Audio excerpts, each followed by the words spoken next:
안녕하십니까. 한다면 하는 남자 액션 승민입니다. 제가 요즘 3분할이랑 4분할을 좀 섞어서 진행하는데요. 운동 열심히 하면 아무래도 근육통이 있는 상태에서 다시 루틴이 돌아올 때가 있습니다. 그래서 근육통이 있을 때 당연히 쉬는 게 좋지만 저희 같은 헬창들은 운동 쉬는 게 운동하는 것만큼이나 힘들기 때문에, 그래서 근육통이 있을 때 빠르게 근육통을 풀 수 있는 방법에 대해서 5가지 정도 설명해 드리고 싶어서 영상 찍게 됐습니다. 후반부로 갈수록 조금 더 효과적인 방법이 나오니까 영상 끝까지 시청해 주시고 보고 한번 따라해 주시면 되겠습니다. 그래서 한번 제가 첫 번째 방법부터 소개시켜 드리겠습니다.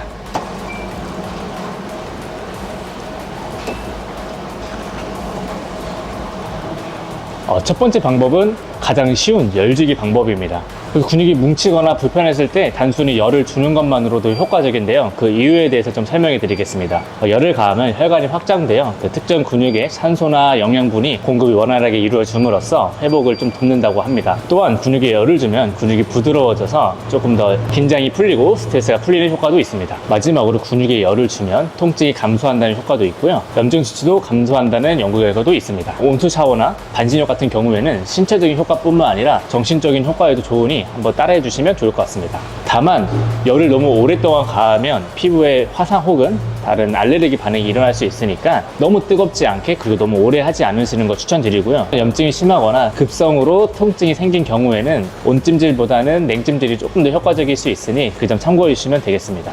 그래서 열주기, 즉 온찜질을 하는 방법에는 여러 가지가 있는데요. 일단 가장 쉬운 방법은 수건에 뜨거운 물을 적시던가 물을 적신 수건을 전자레인지로 돌려서 특정 근육 위에 올려두는 방법이 있고요. 또한 주열기라고 하는 특정한 도구를 사용하셔도 됩니다. 두 번째 방법은 많이들 하시는 스트레칭입니다. 스트레칭을 하게 되면 근육 섬유가 늘어나고, 또한 특정 근육의 산소나 영양분이 똑같이 공급이 원활하게 이루어져서 회복을 돕는다고 합니다. 다만 스트레칭 할 때 너무 과하게 하시는 분이 가끔가다 있는데요. 너무 아프게 하기보다는 좀 시원하다는 느낌을 받으시는 선에서만 해주시는 게 좋고요. 또한 운동 전에는 정적인 스트레칭보다는 정적 스트레칭과 동적 스트레칭을 적당히 섞어서 진행하시는 게 근육통을 푸는데, 혹은 운동 전에 부상을 예방하는 데 훨씬 좋으니까 2가지 방법을 조금 더 골고루 사용해 주시는 게 좋습니다. 세 번째 방법은 마사지입니다. 근육통을 푸는 방법들의 원리는 다 비슷합니다.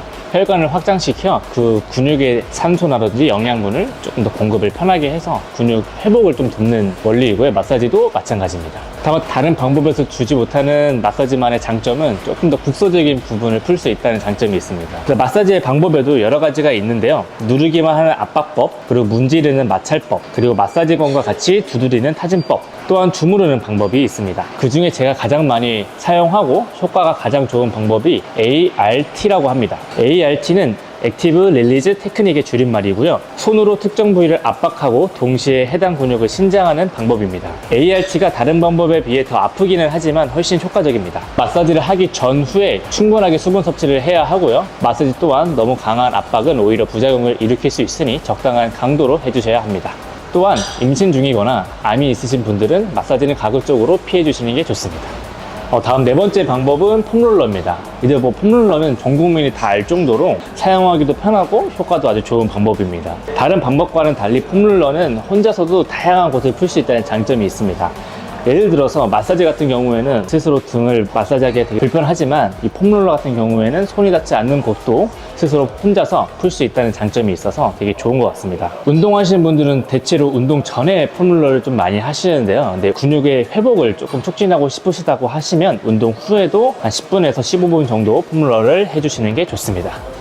마지막 5번째 방법은 도구를 사용한 근막 이완, 영어로 IASTM이라고 불리는 방법입니다. 이 방법은 이 도구를 사용하여 연부 조직을 좀 자극시켜 근육 회복을 촉진하는 방법 중에 하나입니다. 대부분 글라스톤이라고 알고 계시는데, 글라스톤은 브랜드 이름이고 이 방법의 정확한 명칭은 IASTM입니다. 최근 한 5년쯤 각광받고 있는 방법인데, 직접적으로 트리거 포인트를 자극할 수 있고 유착이 일어난 근막이나 연부 조직의 긴장을 풀 수 있는 좋은 방법입니다. 근육에 상처가 나고 회복하는 과정에서 어쩔 수 없이 흉터 조직이 생기는데, 그 흉터 조직이 유착이 될 가능성이 높습니다. 그래서 유착이 된 이 흉터 조직을 이 도구를 이용해서 지워낸다 라고 생각하시면 편하실 겁니다. 이 유착이 생긴 걸 방치하고 쌓이게 되면 추후에 통증이나 부상의 원인이 될 수 있으니 주기적으로 관리를 해주시는 게 좋습니다. 이 IASTM이라는 방법은 좋은 방법이긴 하지만 혼자 하기에는 좀 불편함이 있고, 또 전문 지식 없이 하다 보면 피부에 상처가 생기는 등 다른 부작용이 생길 수 있으니 꼭 전문가한테 받으시는 걸 추천드립니다.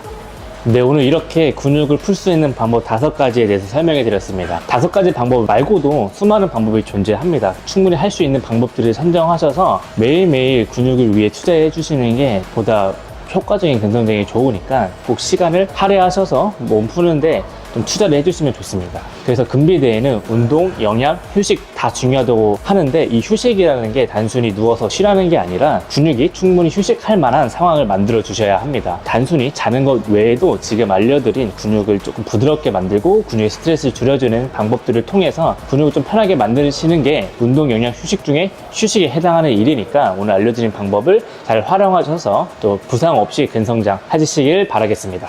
그래서 오늘 여기까지 액션 승민이었습니다.